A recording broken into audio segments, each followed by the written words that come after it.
Pada petang ini saya berada di lokasi kebun kelapa sawit di penghujung kampung seberang anak air Tiang 2, Dun Air Molek. Jarak antara rumah terdekat ke lokasi ini kurang lebih 1 ke 2 kilometer. Tujuan saya datang ke sini adalah untuk membuat peperiksaan dan juga mencari punca dan sebab kenapa sungai Tamak Paya ini berbau. Jadi hasil daripada pemantauan saya ini, saya mendapati memang benar, memang jelas yang mana air ni dibuang dipercayai daripada kawasan industri ternakan ayam di sebelah atas sana kan, dan dibuang ke saliran umum melalui parit ini dan terus mengalir ke sungai Tamak Paya dan seterusnya masuk ke sungai Air Molek dan seterusnya masuk ke sungai Bilik. Jadi saya berharap kepada pihak berwajib jabatan-jabatan berkaitan datang membuat pemeriksaan, menyiasat punca dan sebab dan mengenakan tindakan kepada pihak industri yang membuang kotoran ke perairan umum yang seperti ini. Saya minta sangat-sangat supaya diambil tindakan yang tegas dan yang paling tegas sekali kepada mereka ini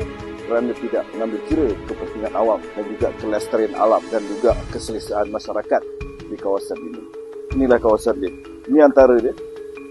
Yang turun tu macam air terjun Niagara Fall tu. Itu air dia. Dan terus ke bawah lah masuk ke perairan umum. Niagara Fall.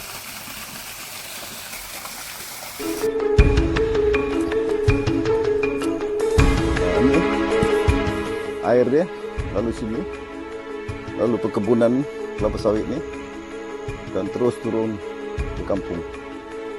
Jadi di belakang saya ni, ini antara saya percaya, saya yakin penyebab dan punca dia kotoran yang dibuang di saliran umum tu, dan saya lihat ada signage HL mungkin juga kilang penetasan telur untuk dijadikan anak ayam ataupun mungkin juga kilang telur, dan ia telah membuang kotoran ke saliran umum dipercayai dari sinilah. Kedudukan kilang ni daripada jalan besar kurang lebih 2 km daripada jalan Tiang 2 ke Serkam. Saya ambil location ni.